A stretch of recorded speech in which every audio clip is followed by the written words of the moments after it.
Fala pessoal, e aí, tudo bem? Vamos para mais uma aula de HST, Higiene e Segurança do Trabalho, do curso de Açúcar e Álcool. Hoje é dia 4 de novembro de 2020, tá?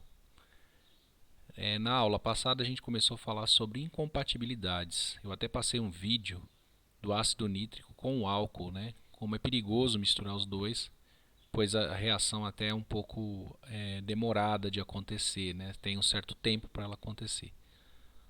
Hoje eu vou passar para vocês um vídeo aqui da Univesp, onde a professora explica sobre a incompatibilidade, professora Patrícia, tá?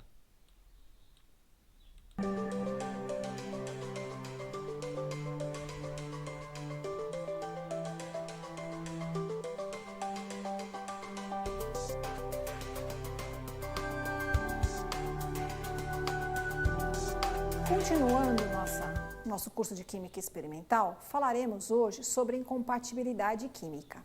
Vocês devem se lembrar que na aula passada nós falamos que a incompatibilidade química era um ponto importante para sabermos antes do nosso trabalho, uma vez que sem o conhecimento desse tipo de informação podemos levar a um acidente no nosso experimento. Então, o que é incompatibilidade química? Nós dizemos que a incompatibilidade química é uma característica de determinadas substâncias inerentes a elas que podem reagir violentamente entre si quando colocadas em contato. Nestas reações violentas, podemos ter situações perigosas, como a geração de gases tóxicos, gases inflamáveis, calor excessivo ou ainda explosões. Temos aqui alguns exemplos de substâncias químicas que são incompatíveis. Ácidos fortes e bases fortes, por exemplo, se colocados em contato, podem liberar calor. O mesmo acontece se colocarmos em contato água com ácidos fortes ou com bases fortes. Alguns metais alcalinos, como sódio ou potássio, se colocados em contato com água, poderão levar à formação de hidrogênio, calor e fogo. Acetona e ácido sulfúrico também são incompatíveis, ácido nítrico concentrado e ácido acético, ácido sulfúrico e permanganato de potássio, cobre e peróxido de hidrogênio e assim por diante. Não é só dentro do laboratório que a incompatibilidade química é um aspecto que devemos considerar. Por exemplo, em nossas atividades em casa, muitas vezes podemos passar por situações de risco em função dos produtos que utilizamos. Como exemplo, temos a adição de hipoclorito, presente em produtos de limpeza, com água oxigenada, também presentes em alguns produtos de limpeza ou em produtos utilizados para lavagem de roupa. Hipoclorito e água oxigenada, então, são incompatíveis e podem levar à liberação de gases tóxicos. O mesmo acontece se eu misturar hipoclorito com amoníaco, duas substâncias que estão presentes em vários dos produtos químicos que utilizamos para a limpeza de nossas casas. Dentro do laboratório, devemos então conhecer a incompatibilidade das substâncias que vamos manipular. Um desafio pode ser encontrar uma fonte que nos diga quais substâncias são incompatíveis. A própria FISPIC, em 2 dos seus capítulos, tanto de manuseio e armazenamento quanto de estabilidade e reatividade, nos trará quais substâncias são compatíveis ou não com aquelas que estamos mexendo. Existem uma série de listas e tabelas que estão disponíveis em livros, manuais e também na internet.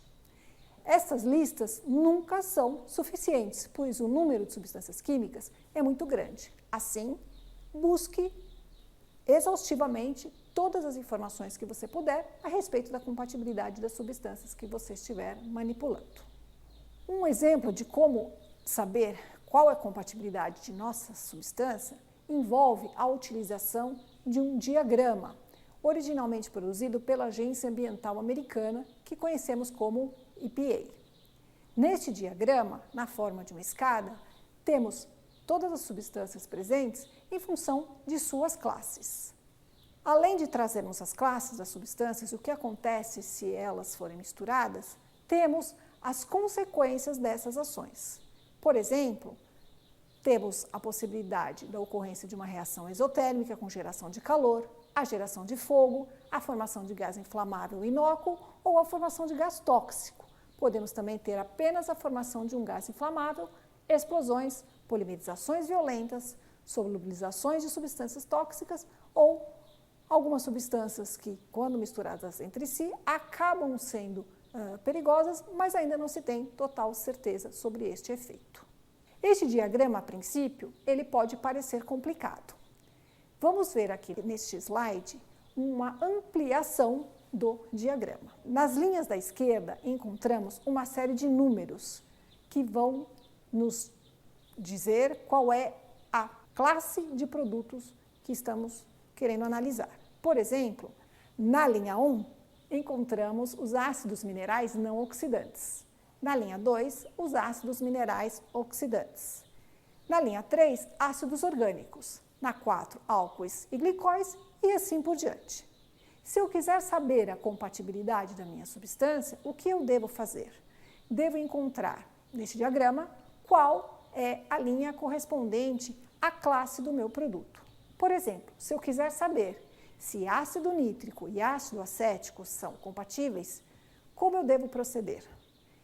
Ácido nítrico é um ácido mineral oxidante e ele se encontra na linha 2.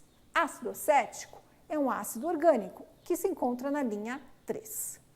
Se eu percorrer a linha 3 e observar, conforme eu vou percorrendo cada quadrado formado na tabela, eu vou encontrar uma série de informações. O cruzamento da linha 3 com a linha 1, por exemplo, nos dá um quadrado sem letras, ou seja, minha substância da linha 3 com a linha 1 as substâncias presentes na linha 3 e na linha 1 são compatíveis. Por outro lado, isto não acontece se eu cruzar 3 com 2, uma vez que ali aparecerão letras. Estas letras, conforme vistos anteriormente, nos indicam qual é a consequência de misturarmos essas substâncias. Assim, tenha cuidado. Ácido nítrico e ácido acético são incompatíveis. E muitas vezes organizamos os nossos laboratórios utilizando a ordem alfabética. E com isto, estes ácidos estariam próximos entre si. Uma outra fonte de informação que envolve a busca por compatibilidade química está na internet em vários sites de busca. Nós podemos encontrar no slide, estamos acompanhando, algumas informações. Bom, então podemos colocar nestes campos indicados o nome da substância ou o número CAS dessa substância. O nome da substância deve ser sempre colocado em inglês.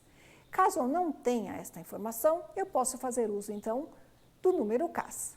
O que é um número CAS? O número CAS, ou registro CAS, é o número de registro de uma determinada substância química no banco de dados do Chemical Abstract Subjects. Ele funcionaria como um CPF de uma determinada substância química. Ou seja, a uma determinada substância, eu tenho sempre associado um único número. Se eu conheço este número, posso fazer buscas com ele e encontrarei todas as informações relacionadas à minha substância. Eu preciso, então, encontrar o número CAS daquela substância que eu desejo conhecer a compatibilidade.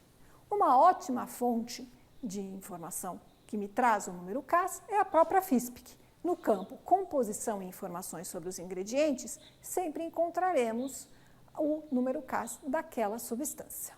Voltando para o nosso site, eu devo então introduzir no campo indicado no slide o número CAS daquela substância que eu quero descobrir as compatibilidades. Por exemplo, eu gostaria de saber a compatibilidade da acetona com outras substâncias. Se eu não sei, então, como eu escrevo acetona em inglês, eu busco na FISPIC da acetona o número CAS e vou colocar este número no campo indicado no slide.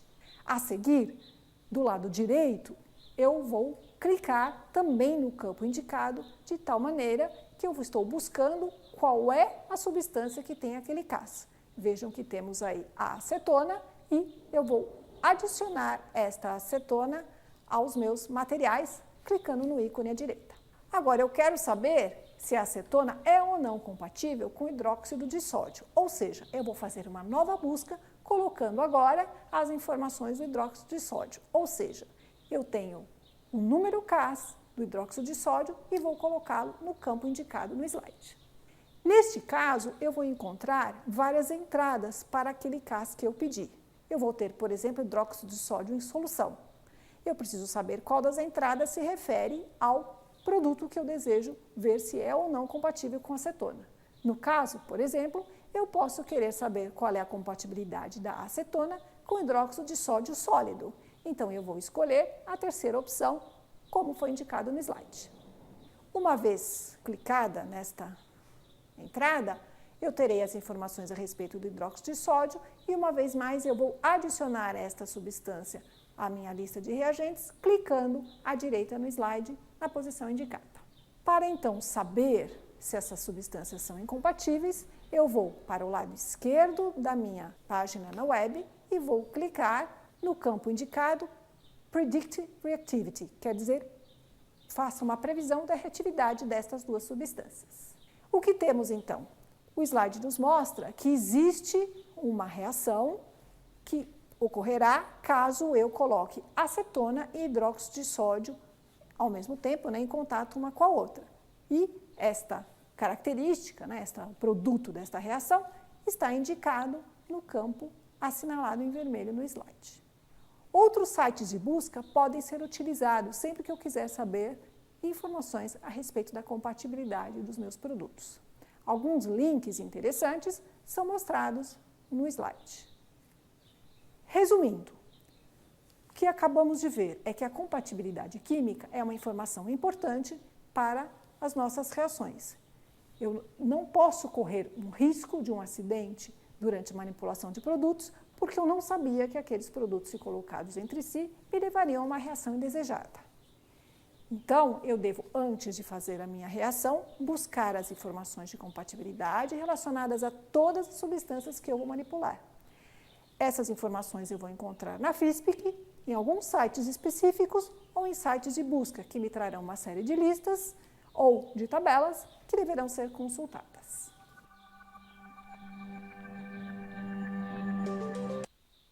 Bom, pessoal, não só manuseio de produtos, como também armazenamento, tá?